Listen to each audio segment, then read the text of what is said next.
Assalamualaikum warahmatullahi wabarakatuh.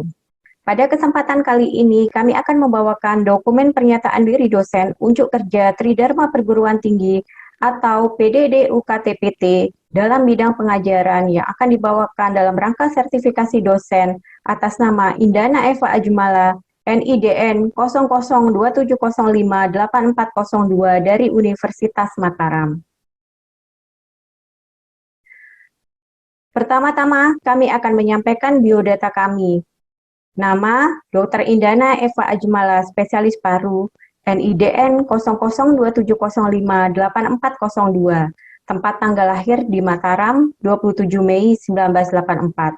Kami lulus pendidikan S1 dan profesi dokter pada tahun 2009 dari Universitas Hasanuddin, PPDS Pulmonologi dan Ilmu Kedokteran Respirasi, lulus tahun 2017 dari Universitas Erlangga. Tanggal menjadi dosen pertama kali pada 1 Desember 2009. Saat ini kami mengajar di Universitas Mataram, Fakultas Kedokteran, Program Studi Pendidikan Dokter. Melalui video ini, izinkan kami menyampaikan kiprah Tridharma Perguruan Tinggi, khususnya dalam bidang pengajaran. Pengajaran di Fakultas Kedokteran Universitas Mataram itu terbagi menjadi beberapa blok, di mana kami bertugas mengampu utama di blok respirasi, selain itu juga bertugas di Kepaniteraan Klinik Ilmu Penyakit Dalam, khususnya bagian paru pada tahap profesi.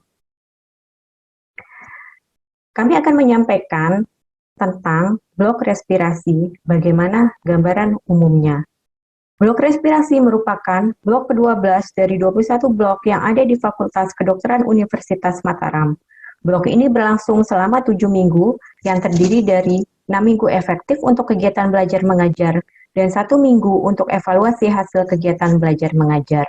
Pada blok ini akan dipelajari mengenai penyakit yang terkait dengan sistem respirasi, meliputi penyakit sistemik, infeksi, autoimun, keganasan, dan pemeriksaan penunjang yang terkait dengan penyakit tersebut.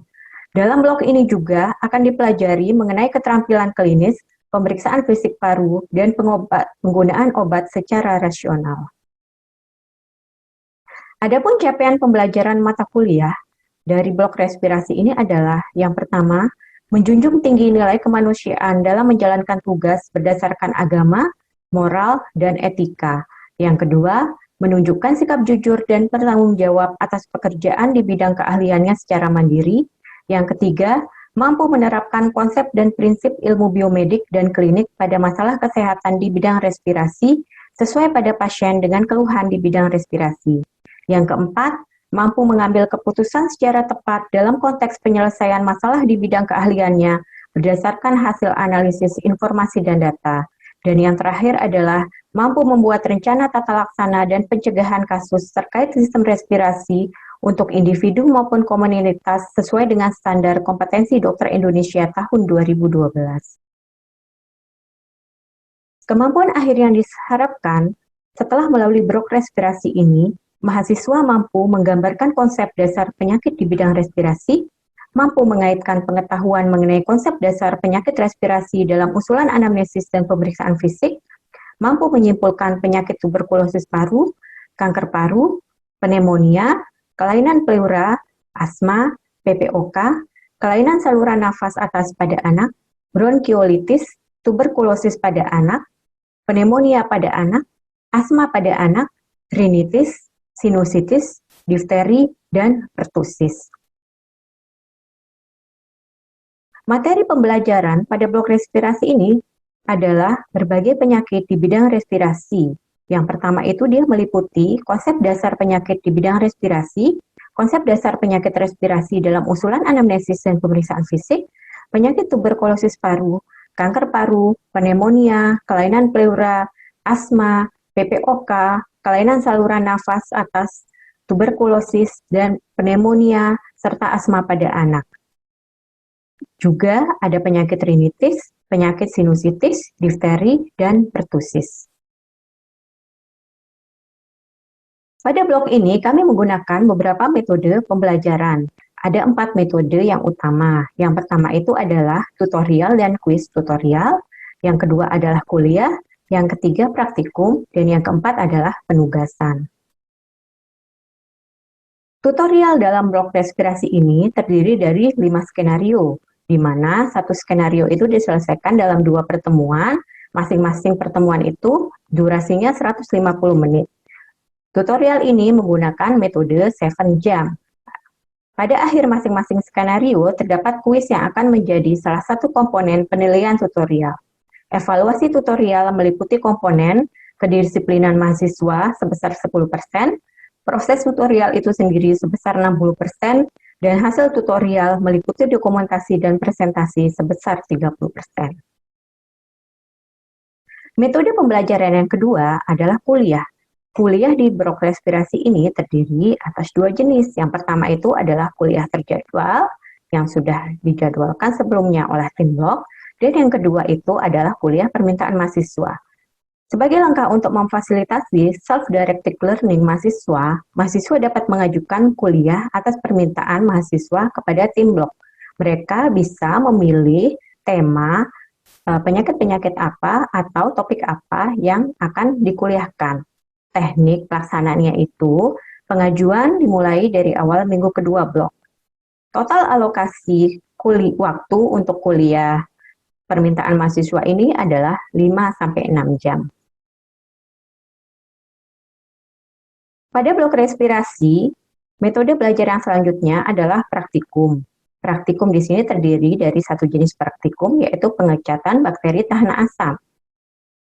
Jadi, setelah melakukan praktikum ini, diharapkan mahasiswa mampu memahami dasar teori pengecatan BTA, memahami langkah-langkah pengecatan BTA, serta melakukan interpretasi hasil pengecatan BTA. Metode yang terakhir adalah penugasan. Penugasan pada blok respirasi ini ada 2 jenis penugasan. Yang pertama adalah penugasan media penyuluhan. Penugasan media penyuluhan ini dilakukan secara berkelompok. Pada kegiatan ini, mahasiswa membuat media penyuluhan sesuai tema yang diberikan. Kemudian akan dilakukan bimbingan sebanyak 4 kali dengan durasi bimbingan masing-masing selama 3 jam di minggu kedua dan ketiga. Kemudian setelah itu, mahasiswa akan mempresentasikan hasil penugasannya pada minggu ketiga, keempat, dan kelima. Setelah itu, media penyuluhan ini akan diupload ke media sosial, sehingga bisa diakses oleh masyarakat. Penugasan yang berikutnya adalah penugasan pembuatan soal. Pada kegiatan ini, mahasiswa membuat soal dari berbagai sumber sesuai tema yang telah diberikan. Penugasan ini juga sifatnya adalah kelompok. Pembimbingan akan dilaksanakan sebanyak 2 kali dengan durasi bimbingan juga selama 3 jam di minggu keempat dan kelima. Presentasi penugasan akan dilaksanakan pada minggu ke-6 sesuai jadwal yang telah ditetapkan dan dihadiri oleh dosen pembimbing. Penilaian dari blok respirasi ini terdiri dari berbagai komponen. Komponen yang paling utama adalah ujian teori blok atau CBT yang akan dilakukan pada akhir blok.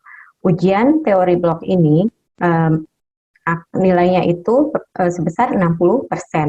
Diskusi tutorial sebesar 10%, kuis mingguan sebesar 5%, praktikum 5%, penugasan pertama 10% dan penugasan kedua 10%, sehingga total semuanya adalah 100%.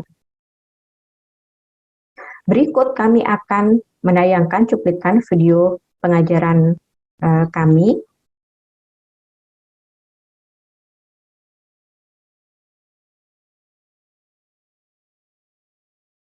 Tentang tuberkulosis ya, sesuai materi dari tutorial kliniknya. Tapi kita akan fokus pada perubahan alur diagnosis dan pengobatan tuberkulosis di Indonesia. Seperti kalian sudah tahu, kemarin waktu blok 12 udah pernah kan dapat kuliah tentang tuberkulosis. Ada yang masih ingat ya blok 12-nya? Ingat, Fabian, ingat nggak dulu ya? Pernah kan kasih kuliah tentang tuberkulosis blok 12? Pernah, dokter. Ingat. Semua ada ingat, tapi sekarang itu semakin hari sesuai dengan perkembangan ilmu pengetahuan dan teknologi, kemudian ada beberapa permasalahan lain, maka diagnosis dan pengobatan TB itu memang sudah beberapa kali mengalami perubahan. Dan yang terbaru itu perubahannya itu ya pada tahun ini ya, di awal tahun 2021 ya.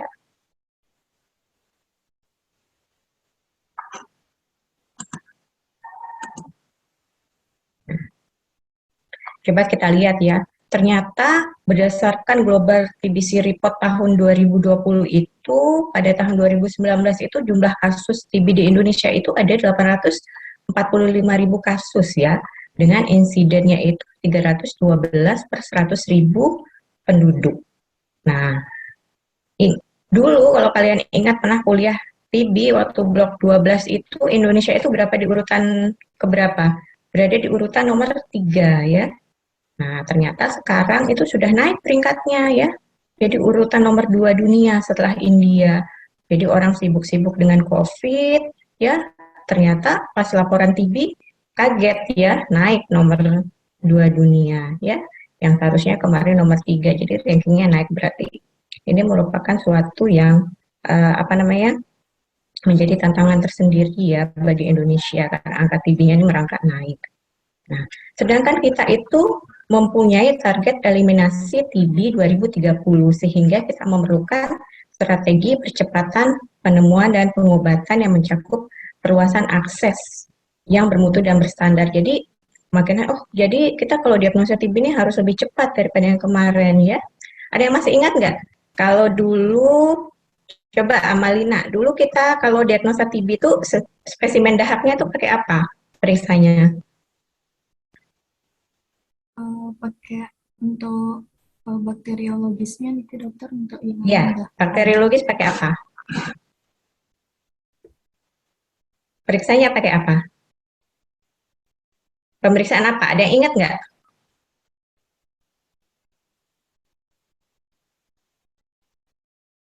Ada itu kan dikumpulin spesimen dahaknya pagi, sewaktu pagi. Terus diperiksa pakai apa? Mikroskopiknya. BTA dokter. Iya, pemeriksaan BTA ya. Jadi pemeriksaan mikroskop dengan menggunakan pemeriksaan BTA. Nah, ini lihat waktu kalian di blok 12 alur diagnosisnya itu pemeriksaan dahak mikroskopik memakai sewaktu pagi sewaktu dengan hasil dengan dilakukan pemeriksaan BTA. Ini yang lama ya. Kemudian dari sini berkembang lagi, berubah lagi menjadi apa? Ada yang ingat? Setelah ini periksanya pakai apa? Ricky ingat nggak? Nah, sekarang kita meriksa spesimen TB itu pakai apa? TCM MTB dokter. Oke, bagus. TCM MTB.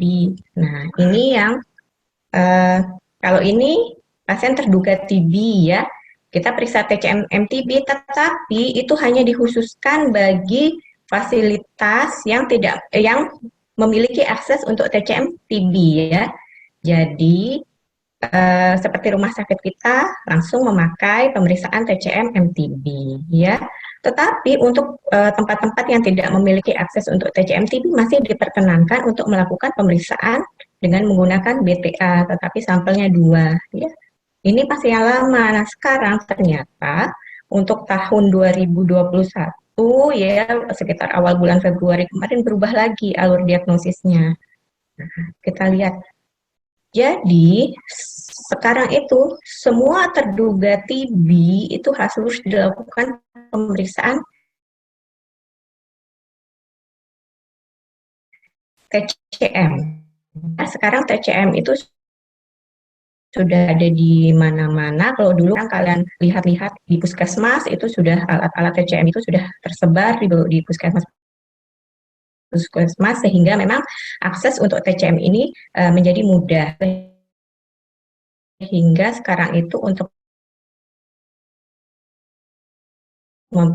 diagnosis itu semua kalau yang TCM ini hasilnya nanti ada 5, ada yang positif rifampicin-nya resisten, ada MTB positif rifampicin-nya sensitif, ada yang positif rifampicin indeterminate, ada yang negatif, dan ada yang hasilnya error atau invalid ya.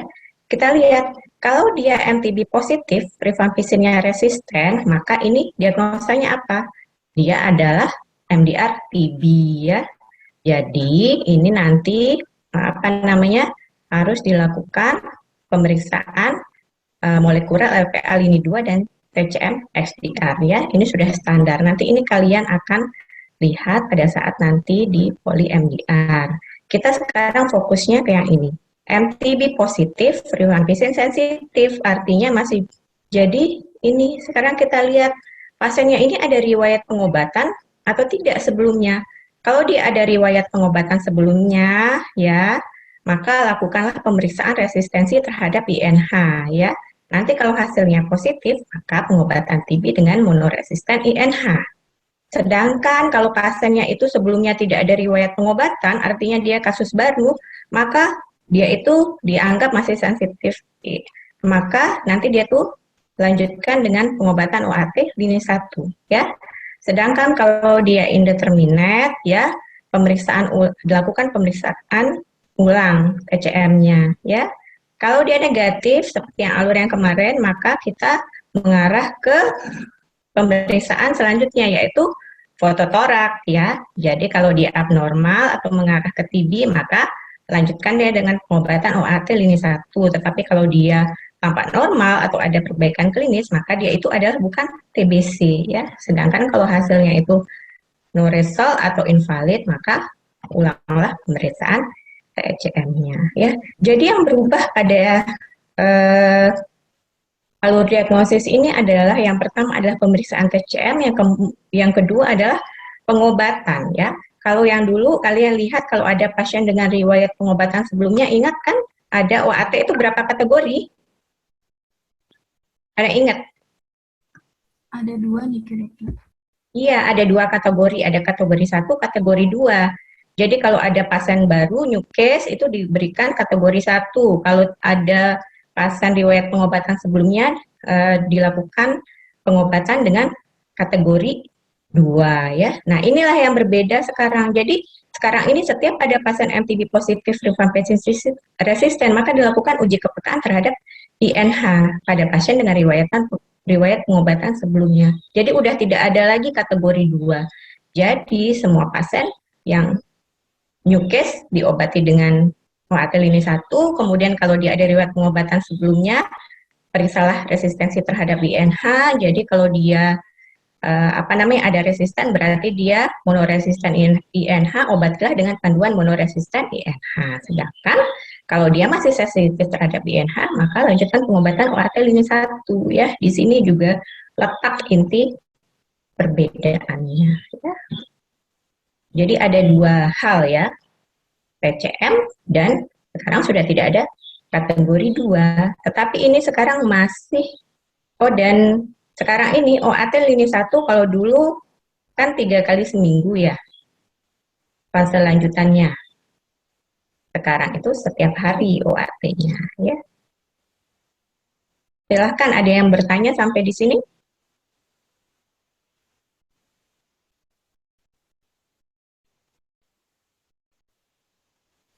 Ini ngerti nggak, Dik? Izin bertanya, dokter. Ya, silahkan.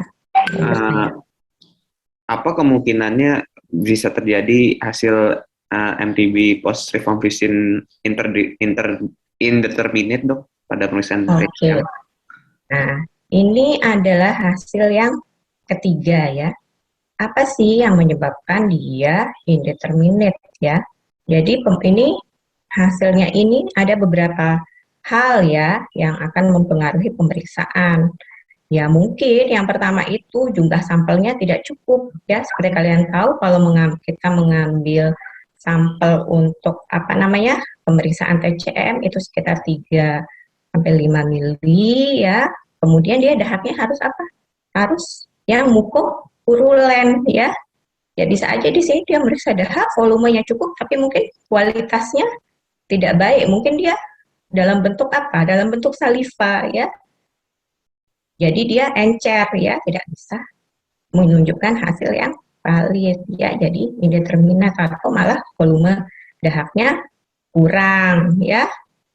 Jadi nggak cukup untuk sampelnya, makanya setiap orang yang diperiksa TCM itu dikasih 2 botol ya, yang satu sama botol kedua. Kalau misalnya nanti botol hasilnya independen ya pakai botol yang keduanya. Tapi kalau masih nggak cukup lagi, nanti dia diminta untuk mengambil sampel ulang ya.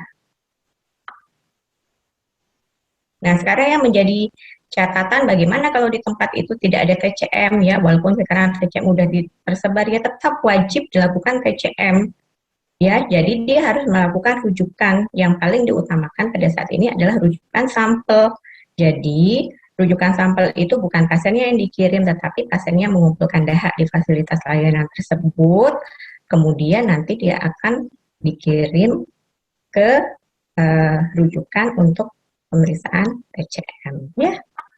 Silakan satu pertanyaan lagi, Dek.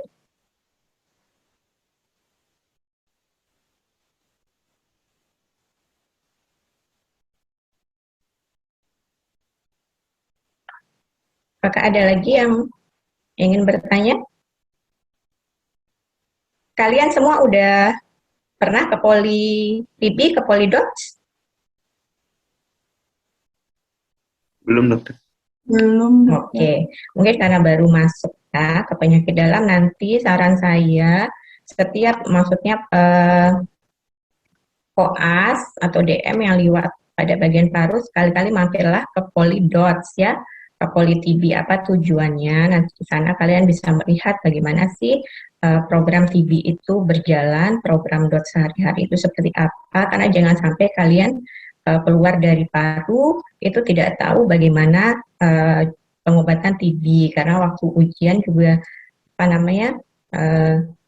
banyak pertanyaan tentang TB karena level 4, dan juga nanti kalau kalian udah menjadi dokter itu kalian akan menemukan kasus TB itu banyak. Nanti di Polidots itu dilihat di sana bagaimana itu alur diagnosanya, kemudian bagaimana penata laksanaannya, dan juga lihat obat TB paket kan, sekarang itu obat TB-nya tuh paket, FBC itu warnanya apa, kuningnya apa, karena kalian nanti kalau anamnesis ke pasien, mereka tuh suka nggak tahu nama obatnya, obat TB banyak, mereka tuh kadang hafal warna, jadi harus tahu kalau misalnya yang fase intensif itu warna obatnya apa, yang fase lanjutan warna obatnya apa ya. Jadi saya terus kemudian TB itu kan banyak, dia itu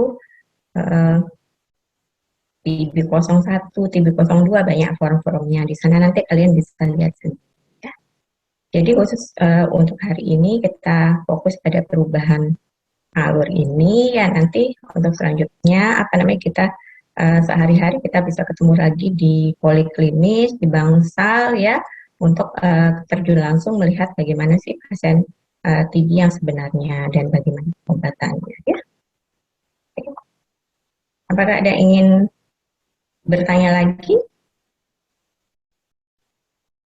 Apakah sudah jelas, Dek? Jelas, dokter. Oke, kalau sudah jelas, saya kira pertemuan kita sampai di sini ya. Insya Allah kita bertemu lagi di pertemuan berikutnya untuk membahas tentang fokus pada bagaimana sih pengobatan dan tata laksana TB yang terbaru. Semoga pertemuan kita hari ini bisa bermanfaat ya. Kalian bisa melanjutkan hari ini, mungkin ada pertemuan ilmiah yang lain, dan melanjutkan untuk siap-siap ke rumah sakit ya untuk dengan pasien. Untuk hari ini semoga memberi manfaat bagi kita semua ya. Assalamualaikum warahmatullahi wabarakatuh. Waalaikumsalam. Waalaikumsalam warahmatullahi wabarakatuh. Terima kasih, dokter. Terima kasih, dokter. Ya, salif ya, Dek. Gitu, dokter.